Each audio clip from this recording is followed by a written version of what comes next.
Bonjour, mesdames et messieurs. Bienvenue au cinquième colloque international de la Tuera francophone. La conférence de ce jour a pour thème l'impact du changement climatique sur les individus et les pensions. Je m'appelle Gilles Gaba, je suis membre de l'Institut des actuaires, président de l'association Actuarielle au Togo. Je serai le modérateur de cette conférence. Sans plus tarder, je vais vous présenter les quatre intervenants qui nous font l'honneur de nous apporter leur expertise et expérience. Notre première intervenante sera Eliane Eid de BAC Assurance au Liban et nous fera une présentation sur le rôle des RH face à la crise climatique. Eliane est directrice People et Culture chez Banque Assurance. Ses domaines d'expertise couvrent l'intelligence artificielle générative au service de la personnalisation, qualité de vie au travail et RH comme partenaire stratégique. Bonjour Eliane. Bonjour. Ensuite, notre second intervenant sera Jean-Baptiste Plenet de Plenet Conseil Bidouille du Luxembourg. Sa présentation portera sur des cas concrets d'assurance face aux risques climatiques.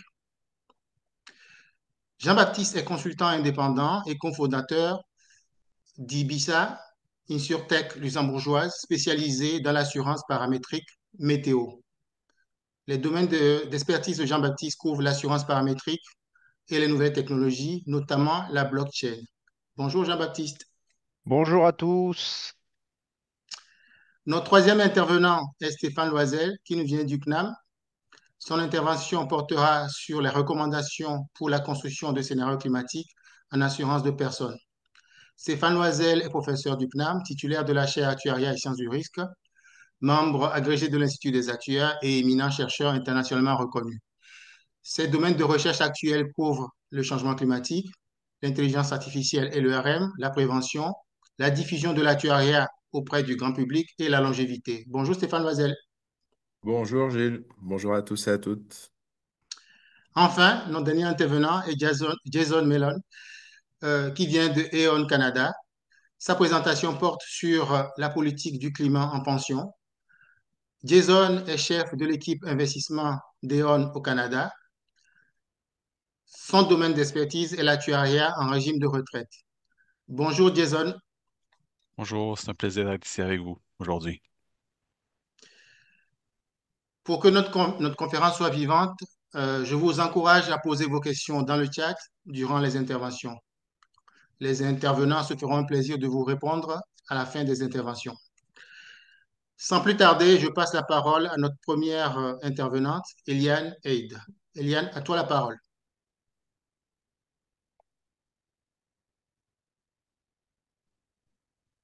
Est-ce que vous êtes en train de voir ma présentation? Tout est clair? Très bien. D'accord. Bonjour à toutes et à tous. Je suis vraiment très ravie d'être parmi vous aujourd'hui. Un très grand merci à Rita El-Sokhon, ma très chère collègue, qui m'a introduit auprès de vous. Le changement climatique est aujourd'hui un défi majeur qui ne concerne plus seulement les gouvernements ou les ONG. Il impacte profondément les entreprises, leur modèle économique, leurs métiers et surtout leurs collaborateurs. Dans ce contexte, les ressources humaines ont un rôle essentiel à jouer. Trop souvent perçues comme une fonction support, elles peuvent et doivent devenir un véritable levier stratégique pour accompagner la transition écologique.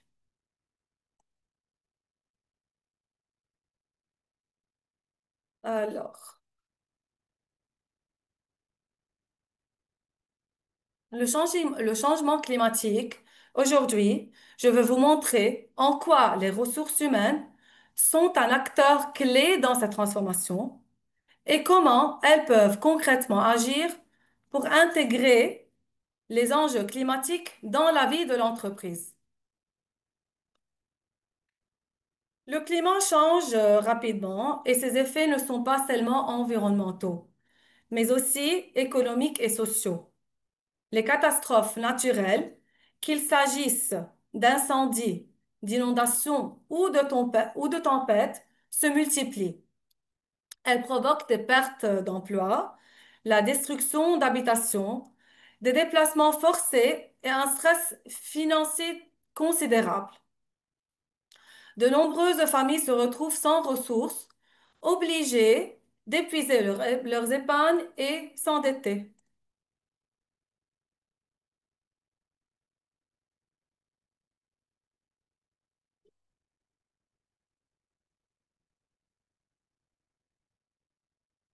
Ces conséquences touchent particulièrement, malheureusement, les populations les plus vulnérables.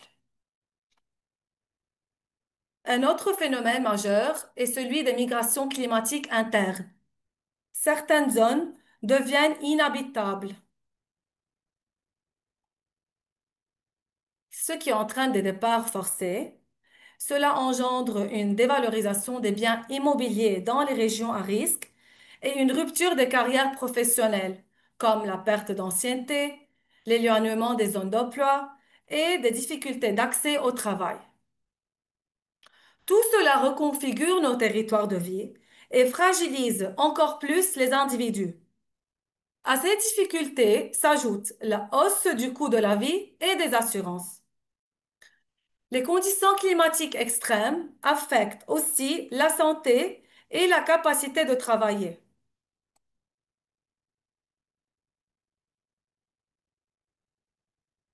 Les métiers en extérieur deviennent plus dangereux et les risques psychologiques augmentent, comme l'anxiété climatique, le stress chronique, ainsi que le burn-out. Les inégalités se creusent. On trouve les ouvriers et agriculteurs qui sont en train de toucher beaucoup plus que les cadres. Ces évolutions mettent directement sous pression les systèmes de retraite. Des carrières interrompues ou instables réduisent la capacité d'épargne. L'augmentation du coût de la vie accentue les inégalités dans les droits à la retraite. De plus, les migrations internes ou internationales soulèvent de nouveaux défis pour la portabilité des droits. Nos modèles actuariels doivent être repensés car les comportements de cotisation évoluent et les espérances de vie, elles se transforment aussi. Alors le secteur de l'assurance est lui aussi fortement impacté. Nous observons, nous observons une explosion des sinistres et donc une hausse des indemnités versées. Certains territoires deviennent même non assurables. Si on prend l'exemple des États-Unis,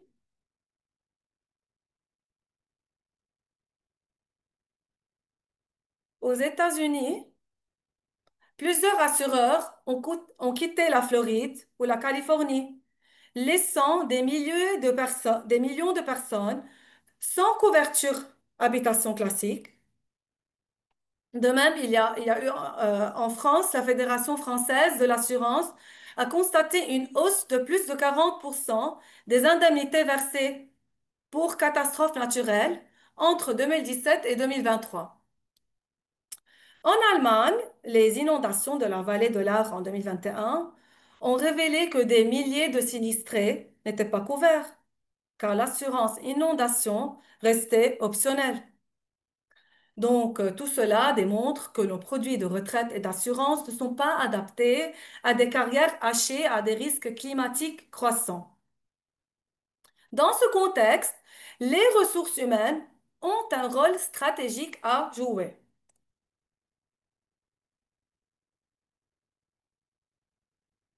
Pourquoi les ressources humaines sont concernées?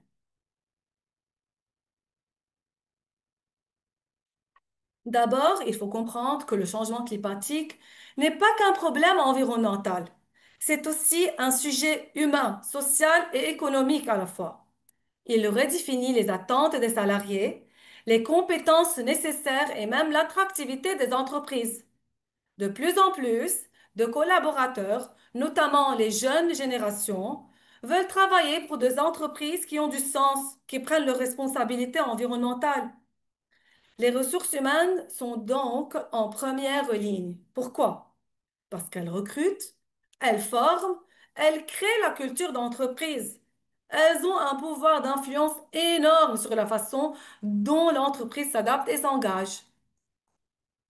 Voyons maintenant comment les ressources humaines peuvent agir concrètement. Premièrement, à travers le recrutement. Les ressources humaines peuvent orienter le recrutement vers des profils sensibles aux enjeux climatiques ou encore intégrer des critères de durabilité dans les fiches de poste. On parle aujourd'hui de green skills ou compétences vertes.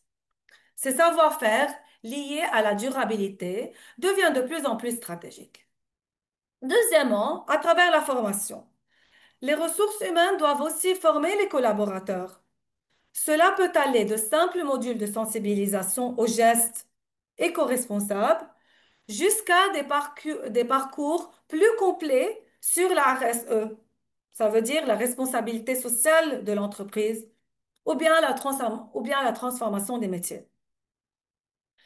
Parce que former, c'est donner les moyens d'agir. Troisièmement, à travers la culture d'entreprise.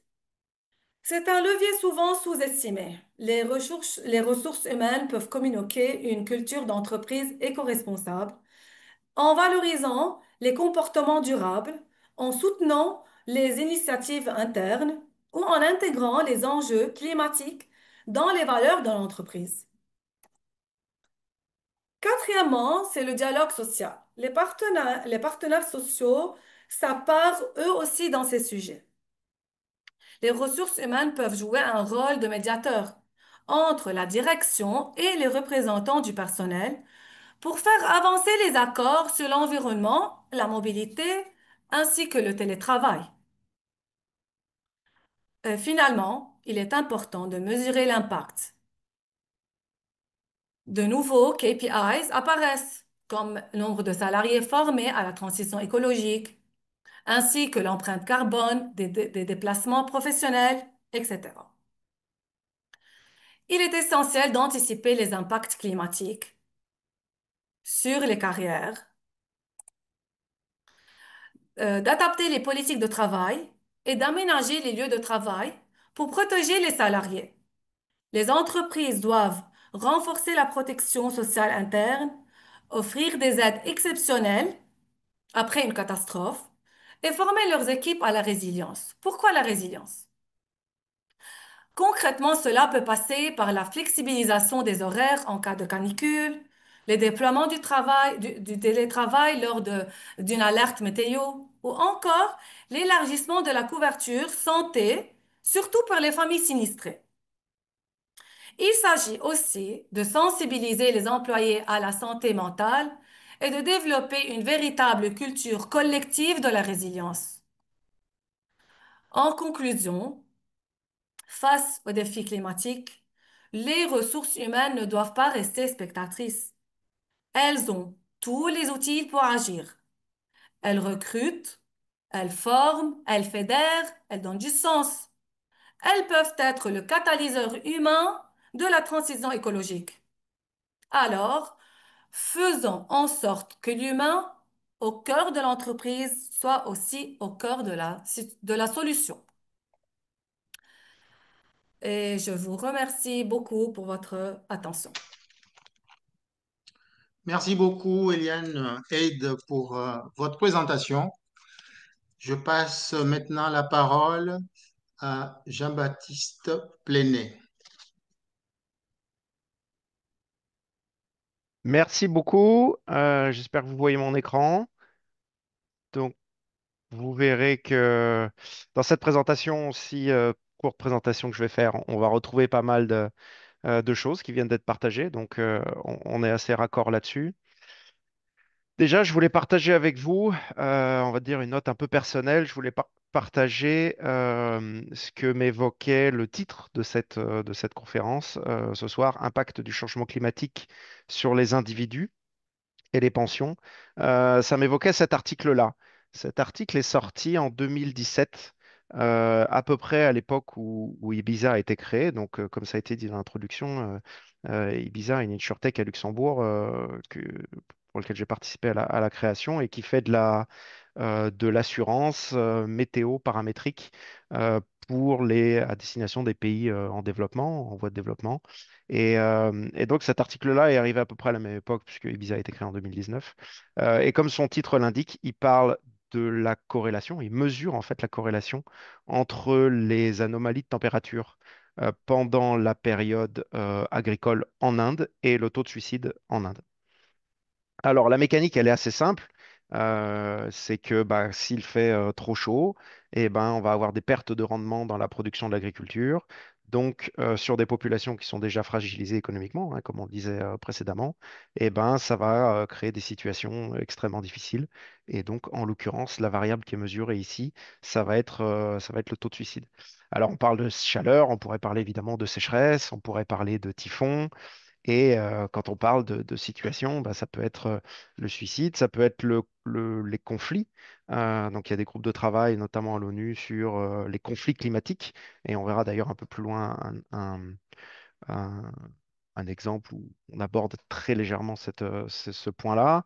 On parle aussi d'esclavage moderne, eu égard aux situations économiques dans lesquelles sont plongées ces personnes-là. Donc voilà, et l'étude, là, en l'occurrence, conclut en disant que chaque jour de la saison où il fait plus de 20 degrés, pour chaque degré en plus, et chaque jour, c'est 70 suicides en plus en Inde, juste en Inde. Bon, donc maintenant que j'ai bien mis l'ambiance, on va quand même voir il y a quand même un peu des choses qui sont mises en place. Mais voilà, c'était quand même pour commencer quand on parle d'impact du changement climatique sur les individus, à mon sens en tout cas, c'est de ça que je vais parler. Mais voilà, comme je disais, on a peut-être quelques solutions. Alors moi, je voulais parler en l'occurrence de solutions qu'on a mis en œuvre. Donc, c'est de l'assurance paramétrique.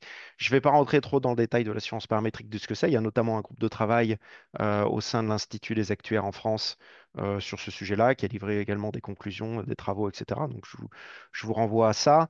Mais le principe de l'assurance paramétrique, il se distingue de l'assurance indemnitaire par le fait que bah, sur l'assurance indemnitaire, il va falloir faire une analyse de sinistre. Déjà, il va falloir déclarer le sinistre. Il va falloir dire que il y a eu un sinistre, le signaler, avoir une analyse, peut-être une négociation, et finalement tout ça est payé. Tout ça, ça prend du temps, tout ça, ça coûte de l'argent. Dans l'assurance paramétrique, on va plutôt mesurer un paramètre, un index. On va dire par exemple s'il pleut plus que 100 mm ou moins de 100 mm pendant la saison, ou s'il y a des vents de plus de 200 km/h, etc. Bah, automatiquement, je paye. Donc il n'y a pas besoin de déclarer des sinistres, il n'y a pas besoin de faire des démarches, etc. Donc voilà, c'est une approche qui a ses avantages, qui a aussi ses inconvénients. Encore une fois, je ne vais pas rentrer trop là-dedans. Alors, les cas d'usage, eh ben, en fait, ils sont partout, hein. Donc, on a parlé de l'agriculture et des impacts de l'agriculture. Il y a ça dans les énergies renouvelables, évidemment, qui sont basées sur les éléments naturels, sur l'assurance biens, les assurances industrielles, l'urbanisme. Pensez aux inondations, etc. On en a eu à Luxembourg hier. Le transport, les services publics et voire même les hobbies. Bon, c'est un peu moins la problématique ici, mais bon, c'est quelque chose qui existe. Euh, donc voilà, donc j'ai pu participer à un certain nombre de projets dans un certain nombre de pays et je voulais juste isoler là, comme ça, quelques petits cas que je trouvais intéressants et voilà, éventuellement on discutera plus dans les questions s'il y a des questions. Le premier cas que je voulais mettre en exergue, donc c'est une assurance élevage en Inde qui a pas mal marché enfin, pour les quelques dernières années. Donc là, on va couvrir des animaux, soit des vaches, ou ça peut être aussi des volailles. Et là, ça va être une assurance contre la chaleur, contre la canicule. Parce que s'il fait trop chaud, les vaches vont produire moins, par exemple, ou les poules vont produire moins, ou les poulets vont grossir moins vite, etc. Donc il y a des pertes économiques, hein, comme on l'a vu précédemment. Donc là, une assurance typique anti-canicule, on va dire, avec un certain nombre de jours couverts. Autre type d'assurance qui marche bien, si je puis dire, c'est l'assurance typhon. Bon, là, en l'occurrence, c'est aux Philippines. Donc, les Philippines, ils sont en première ligne par rapport au typhon. Et là, ce qui est intéressant, ce que je voulais souligner dans ce cas-là, c'est qu'on ne parle pas uniquement de l'agriculture. Là, on va avoir des, une assurance qui couvre un portefeuille de microcrédits et donc qui va couvrir différentes activités économiques, etc. Et ça me permet de mettre en exergue le lien que je ne détaillerai pas pour des raisons de temps, mais qui existe entre la microassurance et le microcrédit. Surtout sur des milieux agricoles, mais pas uniquement. On comprend bien qu'un typhon, bah, ça peut aussi détruire un petit commerce ou une petite activité économique. Le dernier exemple dont je voudrais parler, c'est une assurance bétail. Et là, c'est pour des agropasteurs, donc des éleveurs nomades. Et là, ça revient un petit peu en lien avec quelque chose que je notais précédemment sur les conflits climatiques ou la conflictualité climatique, on va dire à minima. Voilà, parce qu'on a des populations qui se déplacent en fonction. Donc là, c'était une assurance sécheresse en l'occurrence. Pourquoi? Parce que s'il n'y a pas de sécheresse, il n'y a pas. D'abord, il n'y a pas d'eau de surface pour hydrater les bêtes et il n'y a pas de fourrage, il n'y a pas de végétation pour nourrir les bêtes. Donc, ben, ces populations-là, comme elles sont mobiles, comme elles sont nomades, si jamais il y a une sécheresse ou une difficulté à un endroit, eh ben, elles vont être amenées à se déplacer et les endroits où elles vont aller se déplacer, les gens qui sont déjà sur place sont pas toujours contents de les trouver. Donc, bah, ça peut créer des conflictualités dans certaines situations, ici en Afrique, mais ça peut être bien sûr ailleurs dans le monde.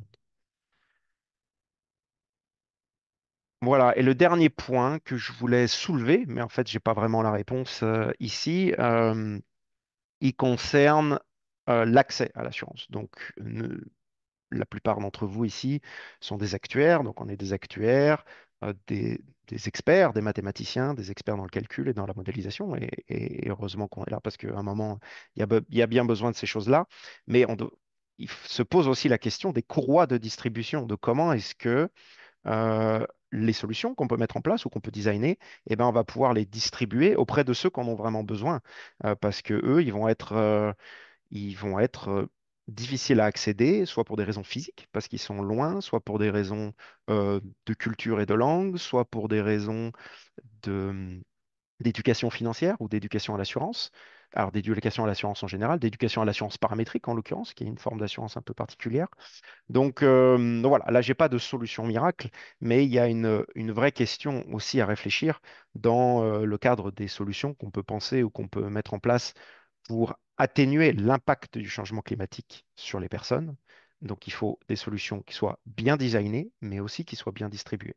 Je dirais même plus, c'est même plus important qu'elles soient bien distribuées, parce qu'il vaut mieux une solution moyenne distribuée qu'une solution parfaite qui réfléchit, comme cité quelques grands auteurs. Donc voilà, voilà ce que je voulais présenter rapidement et donc je laisse la parole à mes confrères. Merci beaucoup, Jean-Baptiste Plenet, pour ton intervention. Euh, Nous reviendrons dessus en fin de session pour relever quelques points soulevés dans les commentaires. Je passe la parole à notre troisième intervenant, Stéphane Loisel. Stéphane Loisel, à vous la parole. Oui, rebonjour à tous et à toutes. Merci beaucoup. Donc, moi, je vais présenter un travail qui a été réalisé avec un de mes doctorants, Ryan Vigneron, qui est doctorant à l'ISFA et qui est membre aussi de la chaire de recherche Action, Aline Stéphan de Guy Carpenter et des travaux d'Eve Titon de chez Milliman. Et donc, le but de cette présentation, c'est de proposer des recommandations pour la construction de scénarios climatiques. Il y a eu un certain nombre d'exercices pilotes dans différents pays, dont la France, pour inciter les compagnies d'assurance à réfléchir à l'évolution des risques climatiques sur différentes branches d'activité et sur différentes classes de risques, jusqu'à des horizons plus lointains que ce qui était fait d'habitude dans l'ORSA, où on se limitait en général pour les scénarios à 3 à 5 ans à l'horizon d'un business plan, et où là, on devait se projeter plutôt vers jusqu'à 2050 ou 2100, avec toutes les difficultés que ça présente. Donc, le changement climatique, on peut souvent le décomposer en trois catégories euh, que vous avez sous les yeux. Et moi, je vais me focaliser sur cette présentation sur une partie bien précise, c'est le risque physique.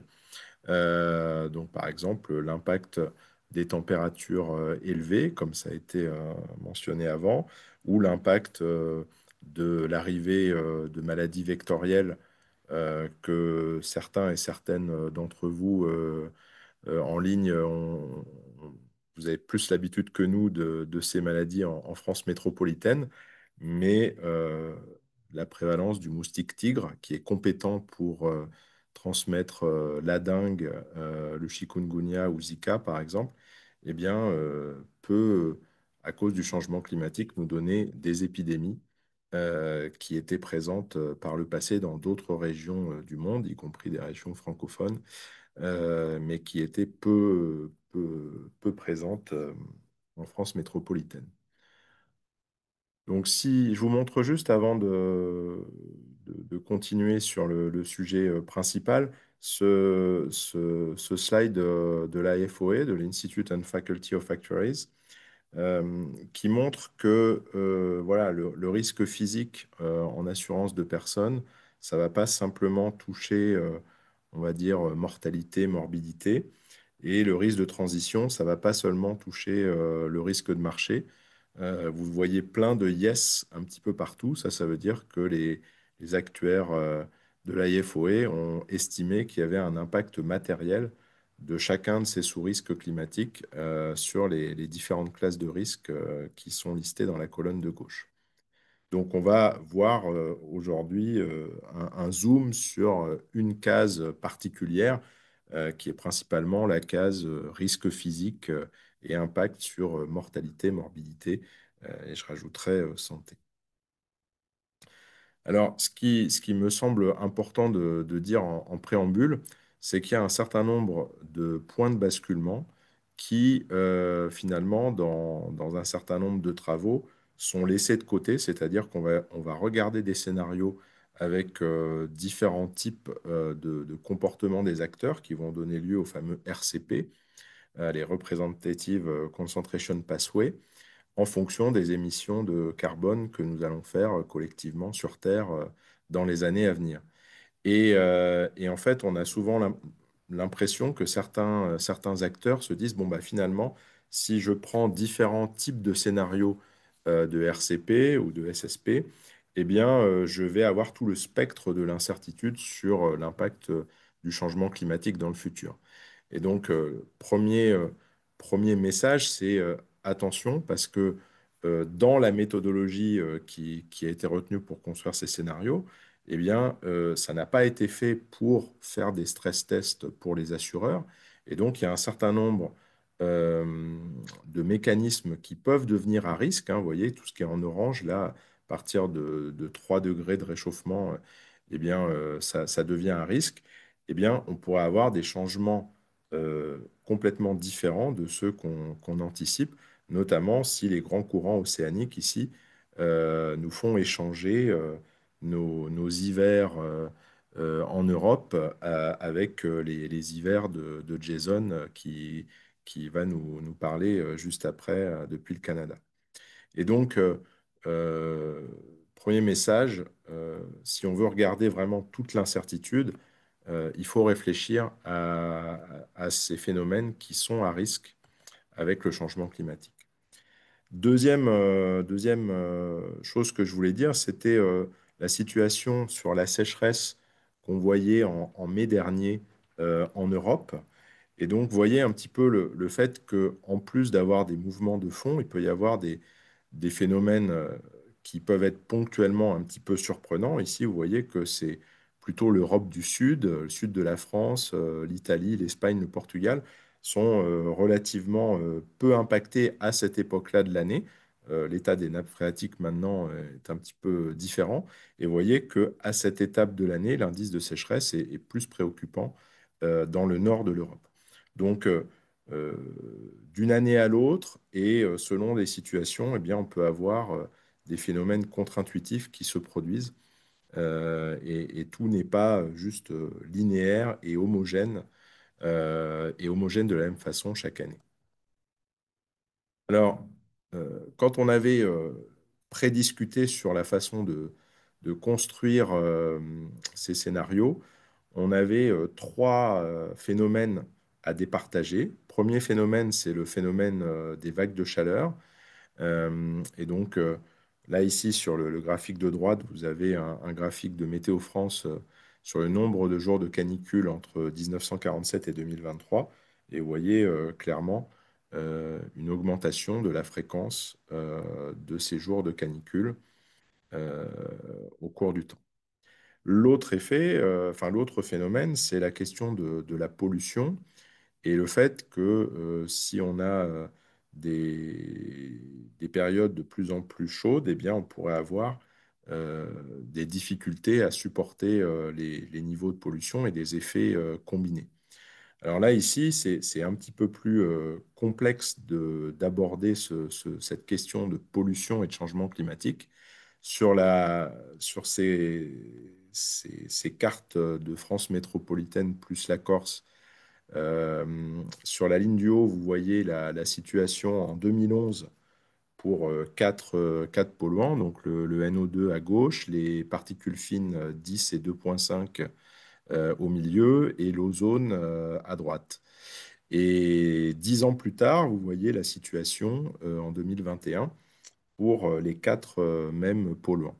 Et donc, même si pour l'ozone, c'est un petit peu compliqué, vous voyez un impact positif de la lutte contre le changement climatique où on a réussi de ce fait à réduire la concentration d'un certain nombre de polluants dans la plupart des zones. Ça ne veut pas dire que l'impact de ces polluants sera le même. Il y a en plus des effets retard et il y a des effets aussi de démasquer en quelque sorte le réchauffement, puisque quand on était entre guillemets à l'abri d'un parasol de pollution, eh bien, l'effet du réchauffement était légèrement ou à moitié masqué dans certaines zones par un vague de pollution qu'on a tendance en ce moment, heureusement, à essayer de diminuer. Donc on voit qu'il y a des effets très complexes euh, entre température, pollution et lutte contre le changement climatique. Et puis troisième phénomène, j'en parlais en introduction, bah, c'est ici sur ce graphique de droite, vous voyez des données d'eurosurveillance où vous voyez, on va se concentrer sur le bleu. À gauche, c'est 2010, tout à droite, c'est 2022. Et en bleu, eh bien, vous avez le nombre de cas autochtones de dengue sur la métropole française. Et donc, un cas autochtone, ça veut dire que c'est une personne qui n'a pas voyagé dans une zone où la dengue est habituellement présente et qui a été piquée par un moustique tigre sur le sol de la métropole. Moustique qui, lui, était porteur de la maladie parce qu'il avait piqué une autre personne, soit une personne qui revenait d'un voyage d'une zone infectée, soit une personne qui était déjà elle-même porteuse du virus à cause d'une contamination autochtone.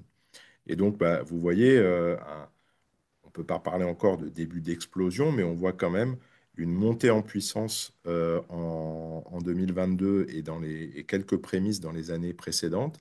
Et ça n'est pas uniquement dû aux capacités de test qu'on peut mettre en place, c'est dû principalement à la fenêtre de présence du moustique tigre dans les régions françaises. Alors, on a essayé de fournir des recommandations dans notre article sur la construction de ces scénarios. Comme le temps est limité, je vais juste en développer une ou deux. Et en préambule, je voulais insister sur l'incertitude qui portait sur tout l'exercice. Ne serait-ce que si on travaille comme moi dans les conférences actuarielles sur la longévité et la mortalité depuis une quinzaine d'années, eh bien, même avant de parler d'impact du changement climatique, il y a des différences très importantes entre des démographes qui pensent qu'on a une durée de vie un petit peu maximum liée à une barrière biométrique qu'on essaye de déplacer légèrement, mais qui va donner normalement une rectangularisation des courbes de survie, et qui va donc limiter les progrès de longévité dans le futur. Alors que d'autres, comme Vaupel en son temps, eh bien, pensent que l'espérance de vie à la naissance dans le pays leader va continuer à progresser de manière affine au cours du temps. Et donc, et puis vous avez même les transhumanistes qui pensent que les personnes qui vont vivre 1000 ans sont déjà sur Terre actuellement. Donc on voit que, indépendamment de l'impact du changement climatique, il y a déjà une incertitude très forte sur les scénarios que vous pouvez avoir quand vous interrogez différents experts. Il y a bien sûr une incertitude sur l'évolution du climat, sur les impacts du climat et sur tous les phénomènes non linéaires que j'ai légèrement abordés tout à l'heure, des phénomènes d'effets combinés, des phénomènes de seuil, de saturation. Et puis, bien sûr, il y a l'incertitude sur comment est-ce qu'on va s'adapter, comment est-ce qu'on va réagir et comment est-ce qu'on va atténuer certains impacts. Donc, euh, étant moi-même membre d'un conseil d'administration et d'un comité d'audit d'une compagnie d'assurance et ayant été dans d'autres structures par le passé, eh bien, j'ai pu à chaque fois voir que c'était forcément difficile pour un conseil d'administration ou le top management de se projeter déjà dans 4 5 ans à la fin du business plan, car l'environnement et l'évolution de l'entreprise sont déjà à ce moment-là très incertains. Alors, quand vous essayez de vous placer en 2050 ou en 2070, eh bien, évidemment, ce périmètre et ce contexte, il devient encore plus incertain. Et donc, tout ça, bah, finalement, ça va donner lieu au fait que c'est très tentant de faire le minimum ou de ne rien faire ou d'avoir une vue très myope. Donc, il faut revenir effectivement à quels sont les objectifs du scénario, à quoi ça va nous servir, bien documenter cette incertitude multiple, mais pour autant essayer de faire l'exercice pour faire comprendre bah, finalement quels sont les mécanismes principaux qui peuvent se produire. Alors, le message zéro, entre guillemets, c'est de combiner la donnée avec l'imagination, puisqu'on n'a évidemment pas des années, des dizaines d'années d'épidémies de dengue en France. Et donc, il va falloir utiliser les données les plus pertinentes. Ce n'est pas forcément les données d'Afrique subsaharienne, ce n'est pas forcément les données de Singapour. Nous, ce qu'on a trouvé, c'est que des données, notamment de l'épidémie de Key West en Floride, eh bien, pouvaient être pertinentes pour notre étude, tout simplement parce que là, il y a eu des tests sanguins pour toute une population relativement fermée d'un pays développé qui était exposé pour la première fois à une épidémie. Évidemment, il faut combiner ça avec de l'imagination et du professionnalisme pour aboutir à des scénarios crédibles et documenter les hypothèses qui sont choisies. Parmi les données, eh bien, il y a notamment un certain nombre de données qui sont disponibles sur les sites comme Copernicus. Et là, ici, à droite, vous voyez l'indice d'adaptation du moustique tigre en Europe. Plus c'est rouge, plus il est à son aise. Ça, c'est en 2024. Donc, vous voyez notamment le sud-est de la France qui est bien rouge, et la Bretagne et la Normandie qui sont relativement un peu moins rouges, plus orange.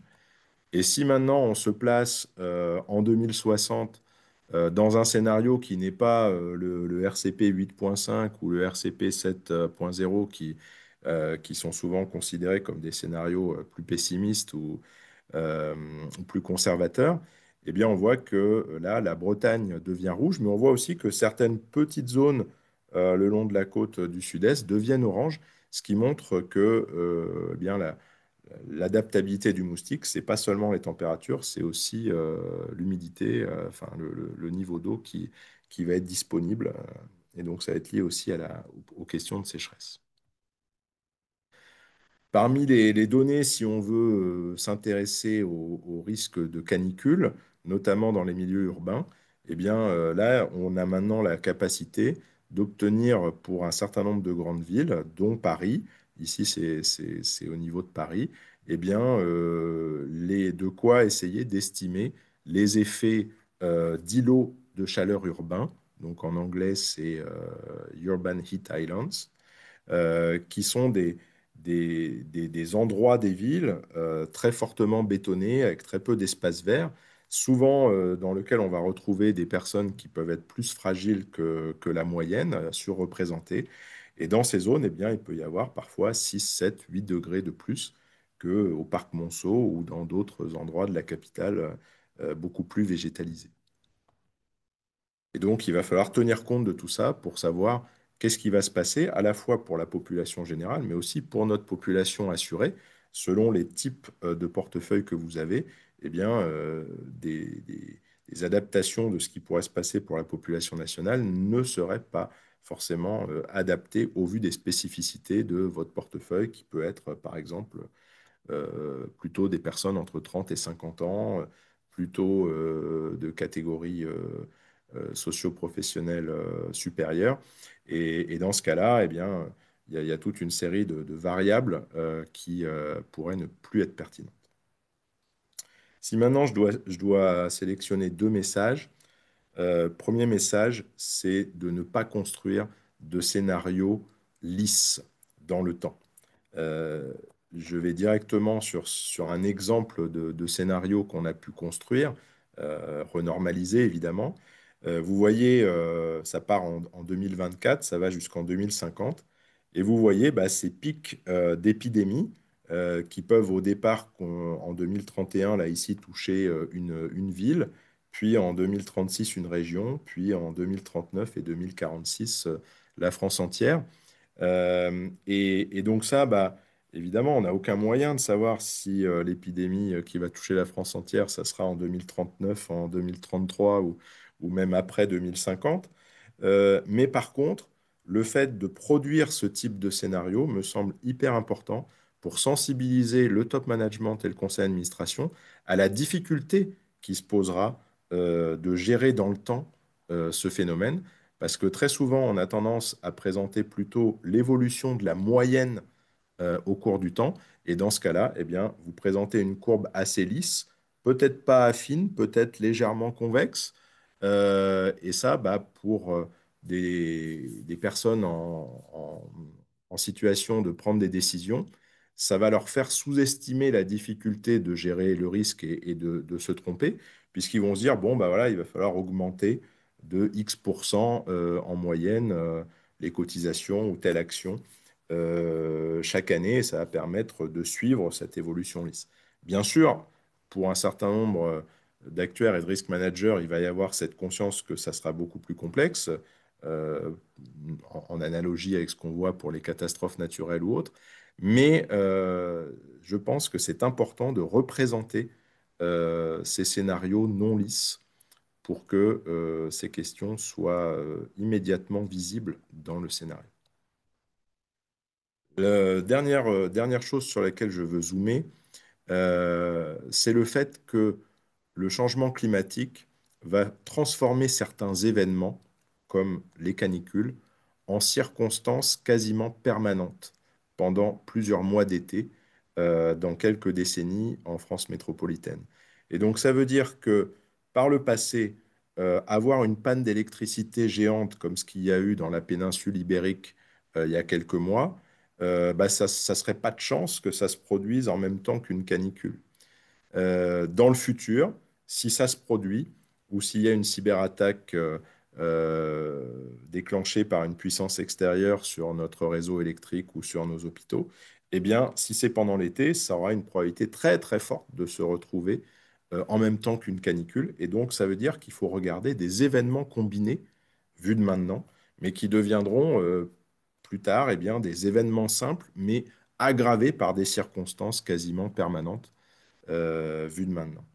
Et donc, euh, ça, bah, ça veut dire regarder non pas seulement l'effet d'une vague de chaleur à partir de ce que ça a pu créer par le passé, mais de réfléchir à comment cette vague de chaleur eh bien, pourrait être aggravée par un problème, par exemple, de non-accès à l'eau ou à la climatisation puisqu'on on a vu qu'en Espagne et au Portugal, bien, la panne de réseau électrique a également compliqué l'approvisionnement en eau. Voilà, je termine avec un petit wrap-up. Donc, on a vu les questions de de données à compléter par l'imagination et le professionnalisme. C'est là où le jugement actuariel doit prévaloir. Et ça reste, à mon avis, notre valeur ajoutée, particulièrement dans un contexte d'intelligence artificielle, même si on peut imaginer que l'IA générative pourrait participer à nous aider en termes d'imagination, à condition que ça soit évidemment bien encadré. Les scénarios ne doivent pas être lisses dans le temps. Il faut utiliser des scénarios combinés car certains événements deviennent des circonstances.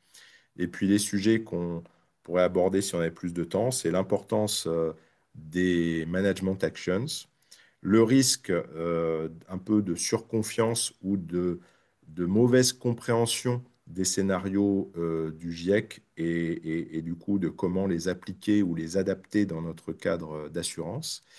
Et puis, bien sûr, l'impact des attitudes face au risque, hein, tous les biais cognitifs, toutes les perceptions différentes qu'on peut avoir du risque, et bien ça va être décuplé, amplifié avec des risques de long terme en présence de multiples sources d'incertitude. Je vous remercie. Merci beaucoup, Stéphane Loisel, pour votre intervention. Il y a quelques questions sur lesquelles on reviendra à la fin de la session. Je passe la parole maintenant à Jason Malone pour sa présentation. Jason, à vous la parole. Parfait. Merci beaucoup. Vous voyez mon écran? Très bien, J'assume que ça très bien. passe bien. Parfait, super. Donc, en fait, Stéphane, je pense, a fait une introduction parfaite sur. En finissant, on pourrait discuter très longuement sur le management et tout le processus décisionnel et l'importance du climat. Je vais faire un peu de millage là-dessus. Donc, je vais reculer un peu, comme dans l'introduction que Gilles a fait de moi. Je suis chef d'une équipe, de l'équipe d'investissement pour Aon au Canada. Et qu'est-ce qu'on fait? C'est qu'on aide des promoteurs de régimes de retraite, des investisseurs institutionnels à prendre des décisions par rapport à leur actif, à l'actif qu'ils ont. Et souvent, cet actif est ils le font comme fiduciaire d'une caisse de retraite, la plupart du temps, qui représente des participants qui sont des employés. Donc, à un extrême, on a des promoteurs de régime à prestations déterminées où l'employeur prenne le risque, même si les employés y participent et y bénéficient à leur retraite, ou sont des fiduciaires de régime à cotisation déterminée où l'employé, le participant, prend des décisions au point de vue de l'actif qu'ils investissent, donc différents gestionnaires, différentes stratégies, euh, pour accumuler des gains à travers le régime de retraite. Donc, aujourd'hui, ce que je voulais faire, c'est, puis vous voyez sur l'écran, une page qu'on utilise souvent pour avoir des discussions avec ces promoteurs-là, de l'impact du climat, de l'investissement responsable et d'en avoir une discussion. Ce qui est hyper intéressant dans tout ça, c'est que la conversation va à différents endroits, tout dépendamment qui est l'entreprise. Est-ce que c'est une multinationale? Est-ce que c'est une compagnie locale? Dans quelle localité? Puis je vais revenir à ça dans quelques instants. Mais la discussion va vraiment selon la perception. Puis vous pouvez vous imaginer, par exemple, une compagnie où le but de cette compagnie-là, c'est de faire des profits à couper des arbres pour en faire du papier versus une fondation qui cherche à euh, protéger les terres avec des arbres. Donc, deux, deux visions des choses, euh, deux visions de l'importance et de l'impact. Donc, je vais revenir un peu avec Stéphane. Et je vais commencer par le troisième point sur l'impact climatique. Comme Stéphane, et j'adore le point incertitude, incertitude, incertitude, j'ai adoré la page. Euh, Comment on aide des promoteurs à bien prendre des décisions à court, moyen, long terme avec toutes ces incertitudes-là. Puis je vais revenir avec l'aspect politique et qu'est-ce qui joue dans la tête des fiduciaires qui représentent des employés qui sont bombardés d'informations. On y revient dans quelques instants de prendre des décisions avec toute cette incertitude et une complexité de bien comprendre où on s'en va. Donc, on le sait tous sur l'appel, et il y a des exemples qui ont été donnés à travers cette formation-ci au Canada, puis vous allez comprendre que mon focus va être vraiment en Amérique du Nord, mais au Canada, juste en 2024, on a brisé des records euh, à l'impact climatique. Donc, quel a été, par exemple, dans l'Ouest canadien avec les feux de forêt, même cet été, on va voir c'est quoi les dommages financiers par rapport à ça, mais que ce soit la grêle aussi qui a fait des dommages substantiels à Calgary, en province d'Alberta. Euh, donc, oui, ça impacte au point de vue de l'assurance, mais aussi ça impacte sur les biens sur lesquels souvent des caisses de retraite sont investis. Donc, tout ça, comment on simplifie ça, comment on amène ça dans un égard au point de vue du régime de retraite et plutôt comment on investit dans différentes stratégies qui pourraient être impactées par ces impacts-là. Donc, souvent, les promoteurs de régimes de retraite et les employeurs vont vraiment se fier à les gestionnaires de portefeuille pour s'assurer qu'ils prennent en compte ces risques. Et là, le rôle de l'actuaire dans tout ça, je vais essayer de faire un peu le lien, c'est de s'assurer que ces scénarios-là, quoi qu'ils soient très complexes, sont bien simplifiés pour s'assurer euh, que l'intention du gestionnaire est bien traduite au promoteur. Donc, je vais reculer un peu, je vais aller au premier point sur les risques réglementaires et divergences régionales et embarquer un petit peu plus dans la politique. Et évidemment, je vais faire référence au président Trump dans quelques instants. J'aime toujours retourner parce qu'il y a eu un impact majeur en Amérique du Nord et globalement à plusieurs égards, comme vous le savez très bien, mais dans le climat et dans les caisses de retraite directement en Amérique du Nord à travers l'année 2025. Donc, évidemment, on sait tous, euh, le président Trump s'est retiré de l'accord de Paris. 27 États américains se sont retirés. Mais si vous connaissez un peu les États-Unis, certains États sont des fiers défenseurs du climat. On peut parler de la Californie et d'autres ne sont pas. Il y a une divergence. Donc, si vous êtes un promoteur d'un régime, une caisse de retraite aux États-Unis, comment vous agissez? Comment vous agissez par rapport à ces faits-là? La réalité, c'est qu'au Canada, on est pareil. L'Alberta, qui est un fier producteur de pétrole, versus la Colombie-Britannique, qui est un fier protecteur des terres. Comment un promoteur se gère cette diversité-là?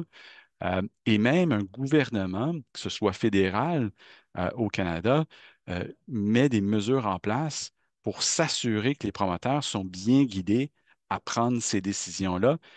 Et pour nous, les consultants et les actuaires, de les aider à travers ces décisions-là. Le deuxième point, litige, puis je vais y revenir dans quelques instants. J'ai plusieurs exemples. En fait, on va y revenir. Je regarde le temps filer. Je vais m'assurer qu'on ait le temps d'en parler. Intelligence artificielle responsable, je sais que ce n'est pas le climat, mais c'est quand on parle de EG, il faut en parler. Beaucoup de préoccupations par rapport aux gouvernances et le contrôle de tout ça. Ça fait partie des conversations. Euh, Vous connaissez le principe de ESG washing, on commence à entendre désolé les anglicismes, le greenwashing, le impact washing. Euh, Encore une fois, en 2025, on peut pointer du doigt l'effet Trump ou pas au Canada, mais la plus grande caisse, c'est pas une des plus grosses, la plus grosse qui représente tous les Canadiens, le régime de pension du Canada. Le groupe qui s'occupe de l'investissement de ces caisses-là s'est retiré des objectifs qu'il s'était mis il y a quelques années euh, par rapport au net zero pour le carbone. Donc, on en parle, on dit qu'on le suit, mais on se retire, on se repose avec beaucoup d'incertitudes à cet égard-là. Donc, il me revient à vraiment parler du promoteur et comment il est influencé à prendre des décisions dans l'égard où ceux pour qui ils investissent sont bombardés d'informations. Vous avez quelques exemples d'articles qui ont été écrits cette année. J'ai passé 5 minutes, j'ai demandé à l'intelligence artificielle de me sortir quelques articles. Vous avez des images ici. Donc, beaucoup d'informations qui sont contradictoires, qui amènent un comité de retraite ou un promoteur de se poser des questions, même si on sait que c'est la bonne chose à faire. Stéphane, Eliane, Et Jean-Baptiste, on fait la démonstration, on le sait tous, mais comment on s'assure de ne pas créer une guerre politique et prendre des bonnes décisions pour nos participants? Comme je l'ai promis, quelques articles ou quelques que- items que le président Trump a dit dans les dernières semaines, derniers mois. Vous voyez là une guerre G. J'ai pas besoin de vous mentionner que des compagnies, même des consultants comme Aon, font très attention en utilisant les acronymes ESG. Il y a certains clients qui refusent qu'on mentionne et qu'on en parle depuis le printemps 2025. Donc, quand on parle de considération et de la politique, euh, comment on peut euh, amener le sujet dans un comité de retraite chez un promoteur et comment ce promoteur-là ensuite peut prendre des décisions pour bien investir et bien guider les participants. Quelques poursuites qui sont quand même assez impressionnantes. Je vais prendre la première, American Airlines, une ligne aérienne quand même assez importante avec une grande caisse de retraite aux États-Unis, se sont fait actionner par leurs propres employés pour avoir pris une direction ESG. Donc, quand je vous parle de toute cette incertitude et de la politique autour du climat et des grandes caisses de retraite qui se reposent des questions, qu'est-ce qu'on doit faire avec les fonds qu'on a? Et même si on a, puis on vient dans quelques instants là-dessus, même si on a une croyance qu'il faut utiliser l'actif sous gestion pour avoir un impact, comment on peut faire ça quand on a toujours l'épée de Damoclès au-dessus de notre tête? C'est-à-dire, si on fait ça, quel sera l'impact? En même temps, vous voyez plutôt en Europe l'inverse qui se passe, où et même le gouvernement canadien a des poursuites où on fait pas assez, où on dit qu'on le fait, mais on n'est pas vraiment dans la véridique dans ce qu'on dit versus ce qu'on fait réellement. Donc, on a de la pression des deux côtés et vous avez des promoteurs qui se restent résignés entre les deux.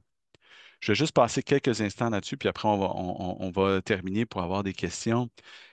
Beaucoup de comités sont venus à nous dans les dernières années pour vraiment se poser des questions. Quel est EG et comment on investit?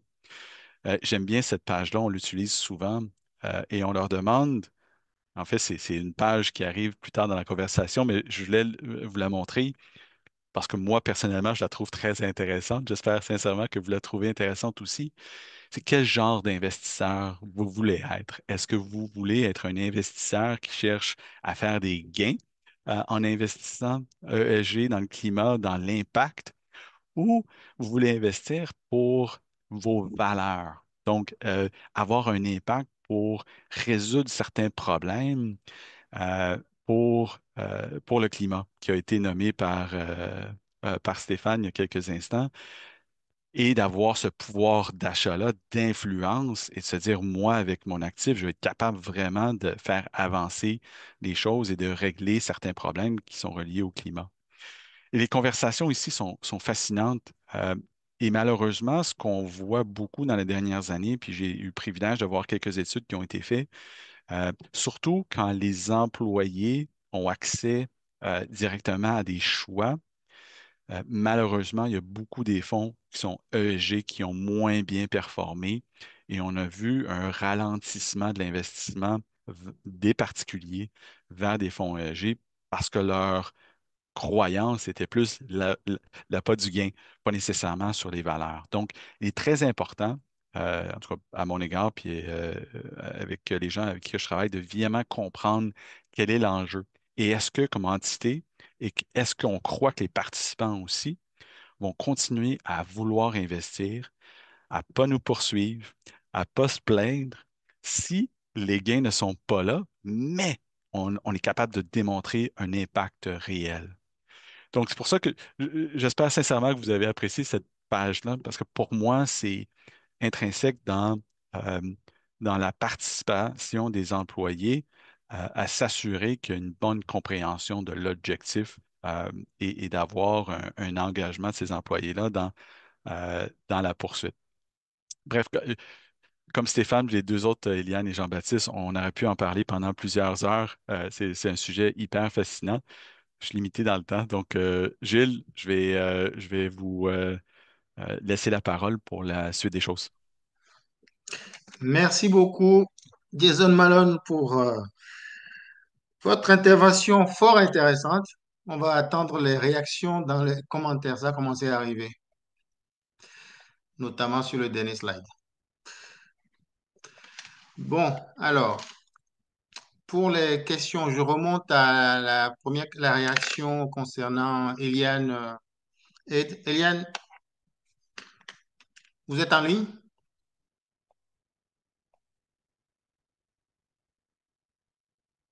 Eliane est là? Non, pas encore. Du coup, je vais passer à Jean-Baptiste Plenet. Alors, il y a quelqu'un qui a relevé l'aspect conséquence esclavage sur, sur l'assurance paramétrique. Et puis, toi-même, tu as parlé de difficultés rencontrées lors de la distribution des produits d'assurance paramétrique. Je ne sais pas lequel de ces deux questions tu veux prendre. Bah, le premier, effectivement, donc il y a un lien qui a été partagé. Alors, je voudrais pas écorcher le nom de la personne qui l'a partagé, donc je vais pas le citer, je suis désolé, mais en tout cas, le lien, alors je sais pas si on peut le repartager, nous, ici, à tous les participants, mais si vous tapez Climate Change and Modern Slavery Hub sur Google, vous tomberez dessus.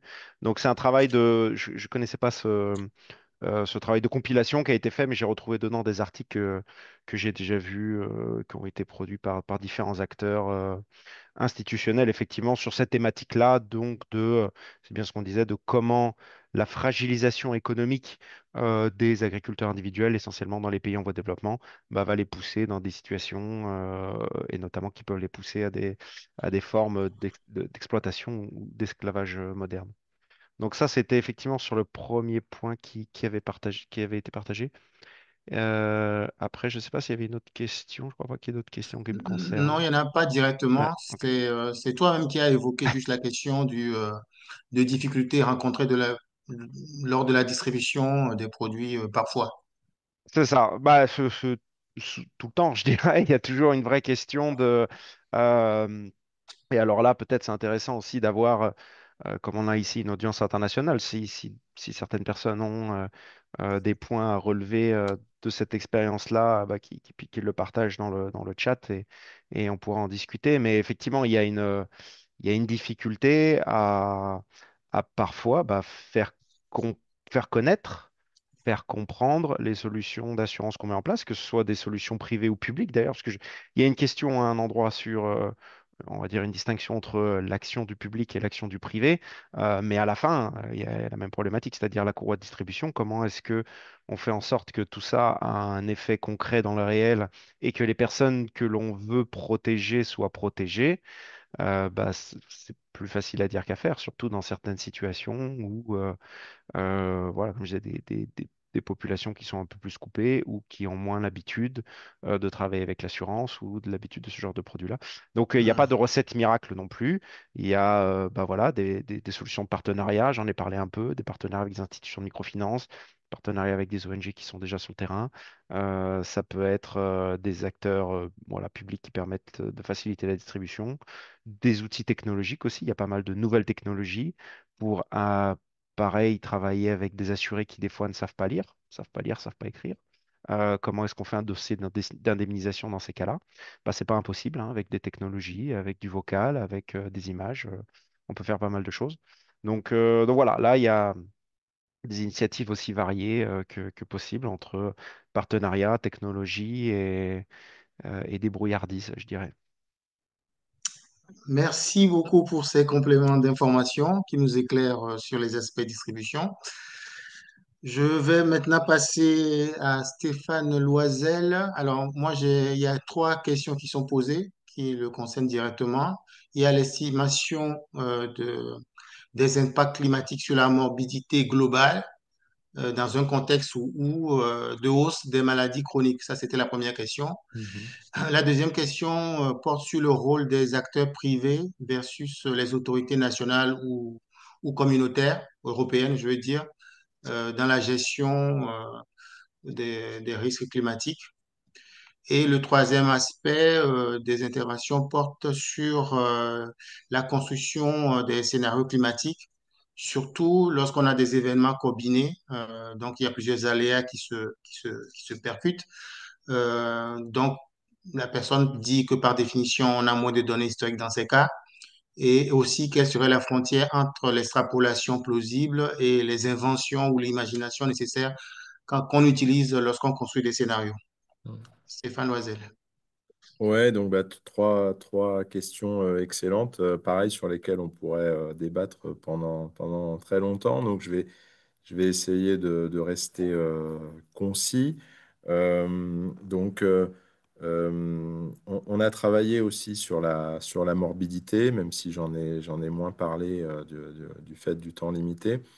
Donc, effectivement, il y a des aspects qui, quand on essaye de construire le scénario, on va se dire, OK, déjà, pour reprendre la dingue, quelles vont être les personnes qui vont être infectées.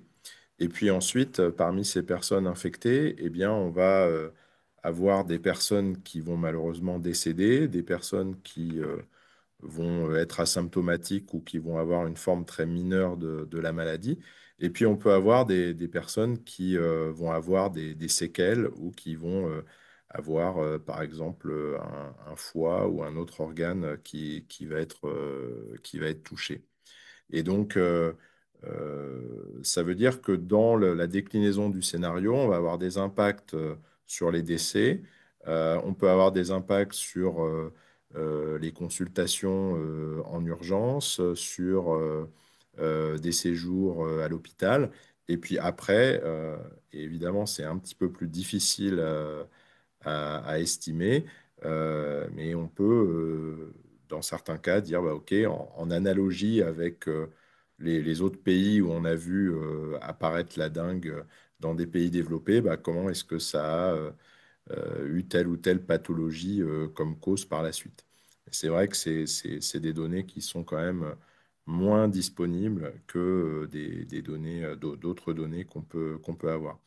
Pour ce qui est des vagues de chaleur, bah, c'est pareil, on va avoir là en particulier les interactions à la fois avec la pollution et également avec l'activité physique, puisque le fait d'avoir un contexte trop chaud peut compliquer la pratique de l'activité physique pendant plusieurs mois, plusieurs semaines. Et il y a eu des travaux de plusieurs réassureurs sur ce sujet. Donc, je dirais qu'il y a une autre question qu'on n'aborde pas là-dessus, mais qui est aussi tout ce qui va créer de plus en plus de maladies chroniques. Bah, ça peut être la pollution de l'air, mais aussi ce qu'on va boire, ce qu'on va manger et les conséquences sur notre santé. Donc, en fait, comment après attribuer l'impact du changement climatique au changement climatique, une partie de ces aggravations, c'est évidemment encore plus compliqué. Et on en vient finalement au lien avec la troisième question, je crois que Gilles a mentionné, qui est la question sur comment est-ce qu'on reste crédible et exploitable sur les événements combinés. Bah, effectivement, en fait, la première chose, c'est déjà de bien poser la question. Parce que quand on demande de faire un scénario climatique, enfin de faire un scénario qui va représenter ou permettre d'imaginer l'impact du changement climatique sur un assureur de personnes, eh bien là, quelque part, on pose la question d'une manière où on se place plus dans un cadre Enterprise Risk Management où on va chercher à identifier les top risques et on va se focaliser sur l'impact du changement climatique, principalement, éventuellement combiné à d'autres. Or, pour reprendre l'exemple de la pollution, il n'est peut-être pas dans les top 2 sur 3 risques si jamais on pose la question, sélectionner ce qui va avoir le plus d'impact lié au changement climatique. Par contre, si on regarde qu'est-ce qui peut avoir de l'impact dans le futur, dans les 20 ans à venir, sur la santé et sur la mortalité, eh bien, certainement qu'il va y avoir un effet retard de la pollution. Quand on fume des cigarettes, on n'a pas un cancer qui se développe le lendemain. Il y a cet effet retard. Et dans la population, il y a certainement eu une exposition à des polluants qui, avant de s'améliorer, comme on l'a vu depuis 2011, en tout cas entre 2011 et 2021, eh bien, on a stocké des polluants dans notre organisme. Et certainement que ça peut avoir un impact très fort dans le futur, mais ce n'était pas la question qui nous était posée à nous. Et donc, ça, c'est une autre question. C'est intéressant de s'intéresser au changement climatique, mais est-ce que finalement, c'est le seul sujet sur lequel on devrait prioriser quand on regarde une vision de long terme? Et donc, ça fait lien avec la prospective, avec la vision ERM plus globale. Et donc, comment rester crédible quand on sort des données historiques? Bah, je dirais que de toute façon, on a un problème de crédibilité en général, puisque dès qu'on va regarder des événements qui ne se sont pas encore produits, eh bien, ça va être très difficile pour un certain nombre de personnes d'imaginer que ça soit possible. Et donc, la crédibilité, elle sera déjà, elle va se heurter eh bien, à tous les biais de perception que Kahneman, Tversky et leurs disciples ont documenté et ont pu vérifier sur des types de populations très différents. Mais néanmoins, en tant qu'actuaire, comment rester crédible, comment faire quelque chose d'exploitable, ben, je pense qu'il faut d'abord commencer, comme l'a repris d'ailleurs après Jason, sur insister sur cette incertitude pour montrer que voilà, on fait un travail en faisant plein d'hypothèses fortes. Et pour autant, eh bien, essayer de montrer euh, des hypothèses où on va jusqu'au bout du what if scénario pour ne pas s'arrêter juste à une première conséquence, toute chose égale par ailleurs. Voilà. Et moi, je préfère, en tant que, quand je suis de l'autre côté, quand je suis membre du conseil d'administration ou du comité d'audit, je préfère un scénario peut-être dans lequel il y aura effectivement un certain nombre d'hypothèses liées à l'imagination, mais on se dit, OK, bah, si ça se passe, et on va pas se battre sur quelle est la probabilité que ça se passe, on va dire, si ça se passe, quelles sont les conséquences? Et pour prendre quelque chose qui n'a rien à voir avec le changement climatique, j'ai eu ces questions-là par le passé dans des conseils d'administration sur le Brexit. J'ai eu des discussions par le passé sur des choses qui semblaient impossibles, du type la faillite d'une grande banque. Et en fait, ce qui était complètement vu comme quelque chose d'impossible avant, euh, quand on fait le scénario, même s'il est très improbable, eh bien là, ça fait bouger les choses parce que les accumulations de risques ou les choses qui pourraient se passer, on se dit, ah oui, mais là, quand même, peut-être qu'on exagère un peu quand même avec cette exposition. Et moi, j'ai pu voir ça dans plusieurs conseils. Donc, je pense que évidemment, il faut montrer toutes les limites de son approche, bien le documenter. Mais néanmoins, ça peut permettre de faire bouger les choses. Après, la question de Cyril, tu me l'as attribuée, Gilles, je ne sais pas si elle portait sur ma partie ou sur celle de Jean-Baptiste. Donc, je propose de laisser la parole pour l'instant et d'attendre que Cyril nous dise, nous confirme si c'était pour moi ou pour un des confrères. Ok, on va passer. Merci beaucoup, Stéphane Loisel, pour ces explications éclairantes. On va passer à Jason Malone, où il y a une première intervention. Je pense que, je ne sais pas si elle est ironique ou pas.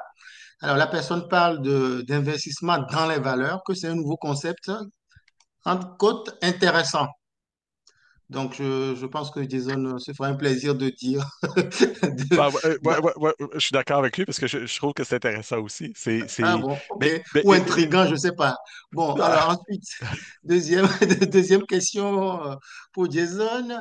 C'est le fait de facturer ou du moins de faire peser les externalités négatives, on va dire, des pollutions ou des atteintes à l'environnement directement sur les acteurs privés qui en seraient responsables, par une taxe différenciée ou tout un tas d'autres mécanismes qu'on peut imaginer.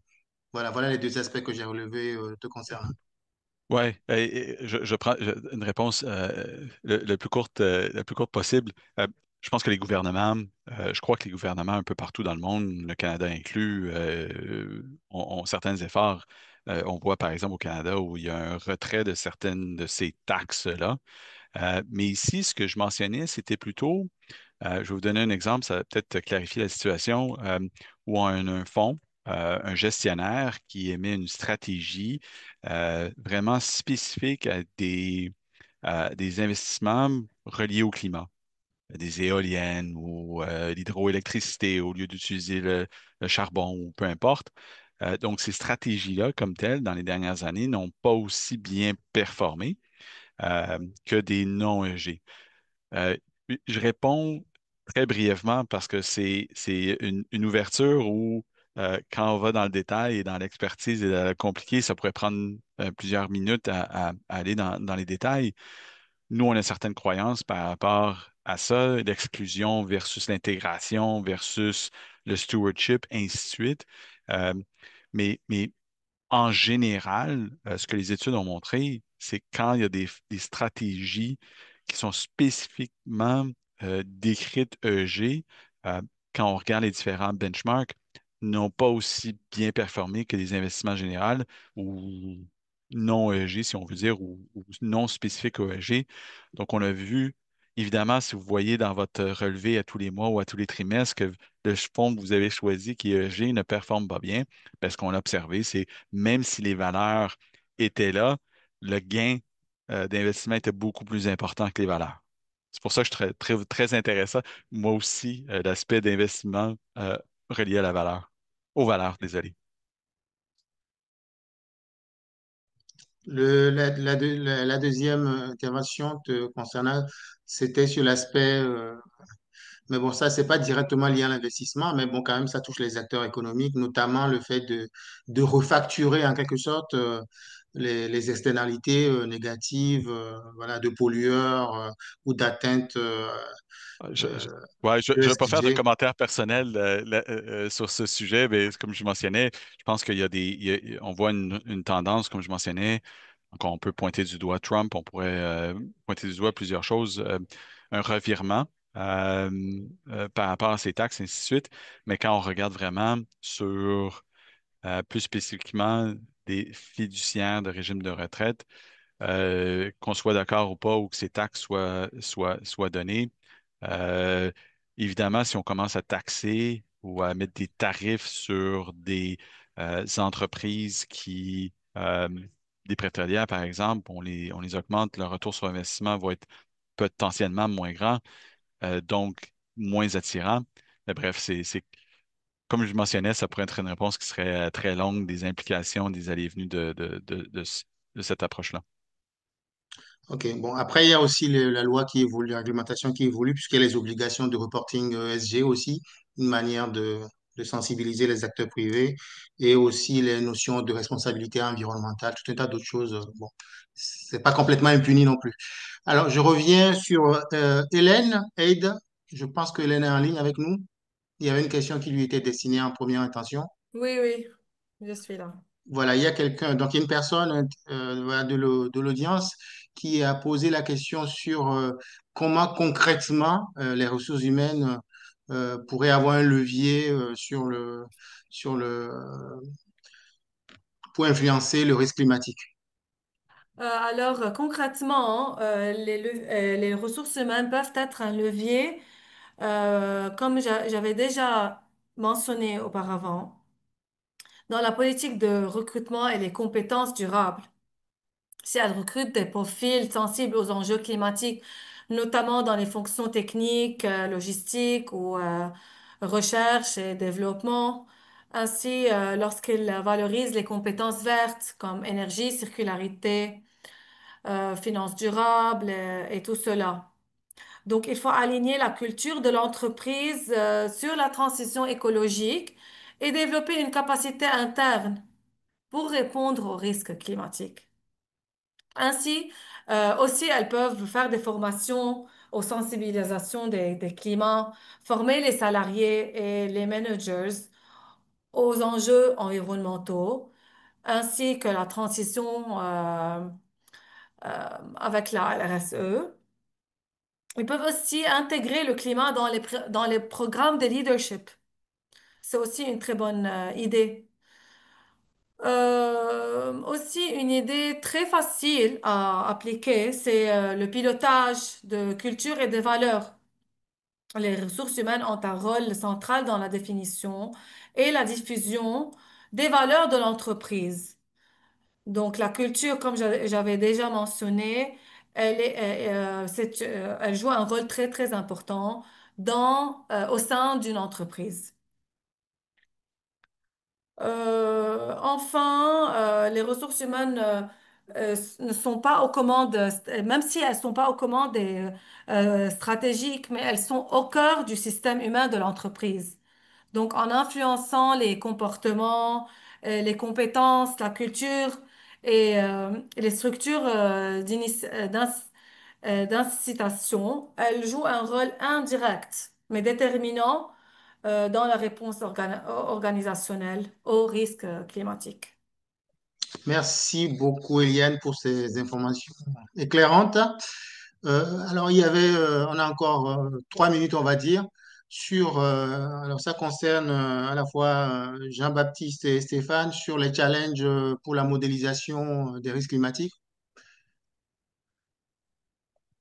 Ouais, alors, je peux peut-être commencer, après je laisserai Stéphane compléter, parce qu'on n'aura peut-être pas en plus le même point de vue là-dessus, donc ce sera peut-être intéressant.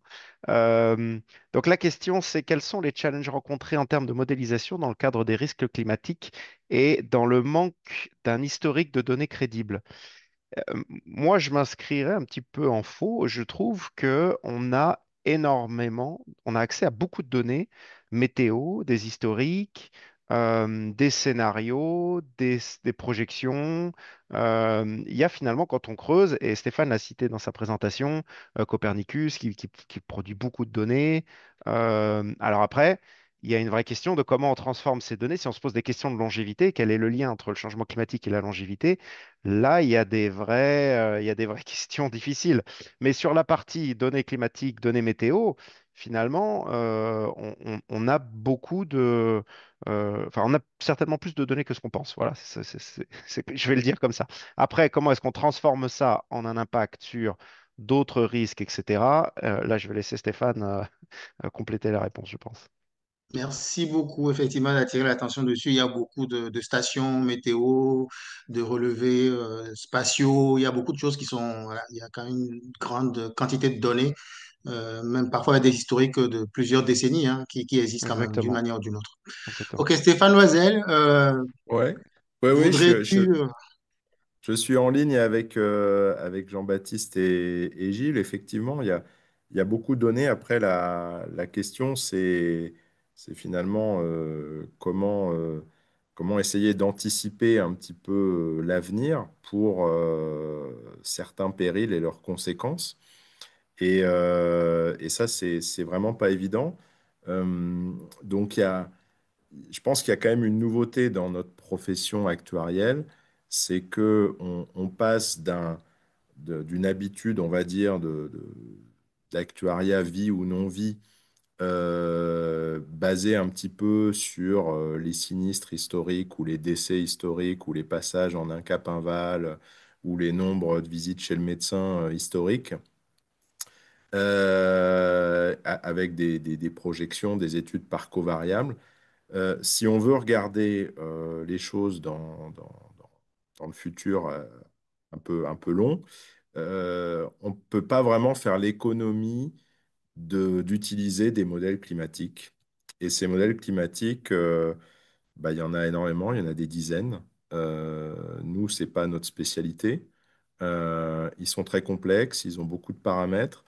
Ils vont avoir plus ou moins de couches qui peuvent être à la fois des couches de réseaux de neurones ou des couches de l'atmosphère. Et donc, très compliqué en fait pour les actuaires de s'approprier ces modèles physiques, mais ça va être nécessaire que ce soit en assurance non-vie ou en assurance vie si on veut essayer d'aborder cette question d'anticiper ou de construire des choses crédibles dans le futur.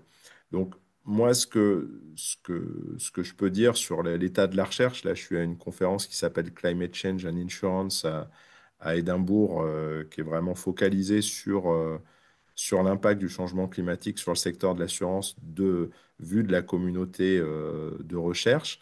Et ce qu'on voit apparaître, bah, c'est à la fois essayer d'utiliser les mécanismes d'IA générative ou des mécanismes physiques de modèles de climat pour essayer d'anticiper ce qui pourrait se passer dans le futur. Et ce que j'avais vu aussi au Brésil cet été dans une autre conférence, bah, c'est une autre façon d'essayer d'imaginer ce qui pourrait se passer en termes d'événements extrêmes, c'est de simuler des scénarios à partir des données passées qu'on a, mais en transformant ce qui se passe si jamais certains cycles naturels de notre système Terre eh bien, se retrouvaient en phase, entre guillemets, donc encore ce concept d'événements multiples. Qu'est-ce qui se passe si le pic du phénomène El Niño, la Niña, dont vous avez forcément entendu parler, eh bien, se retrouve en même temps que le pic d'un autre type d'oscillation interdécadale, plus en même temps qu'une oscillation plus en termes de semaines ou de mois liés à des phénomènes de mousson. Bah, ça, il y a des collègues au Brésil et un peu partout dans le monde qui réfléchissent à ces questions-là et ça peut être un autre moyen un peu différent de l'utilisation de l'IA générative, pour essayer de construire des scénarios et aussi de s'approcher de la quantification finalement, pas du sinistre maximum probable, mais quel est un événement le plus grave possible, bien plus grave que ce qu'on n'a jamais vu, qui reste encore dans le domaine du crédible et qu'on pourrait expliquer par la conjonction de différents phénomènes. Voilà.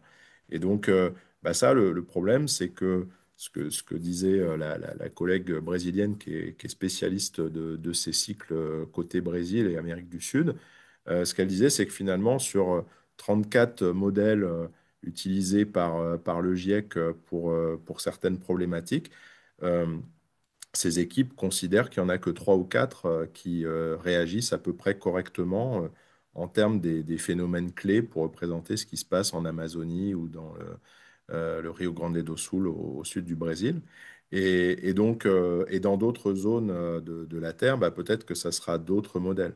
Donc, on voit que nous qui ne sommes pas spécialistes, bah, c'est pareil, on est obligé de s'entourer de d'autres spécialistes. Et je pense que c'est un, c'est un message qu'on peut reprendre. Il y a une nécessité de nous former et de travailler avec des collègues d'autres disciplines pour pouvoir aborder ces questions-là de manière crédible et rester crédible. Merci beaucoup, Stéphane Loisette, pour insister sur la pluridisciplinarité nécessaire pour aborder actuellement les challenges liés au changement climatique et aussi sur le fait que les aléas souvent fonctionnent par effet domino et une catastrophe en provoque souvent une autre et de ne pas imaginer que c'est juste un seul aléa qui frappe et puis c'est tout. Merci beaucoup de sensibiliser sur ces aspects-là. Euh, je remercie beaucoup l'audience pour sa participation, les questions intéressantes. Je remercie les panélistes pour leurs réponses posées, passionnées, et pour le temps qu'ils ont bien voulu consacrer à éclairer le public. Demain, notre colloque continue. Il portera sur les systèmes de santé dans le monde francophone. Ce sera très intéressant. Et je remercie encore tout le monde et je vous souhaite une excellente soirée. Merci beaucoup.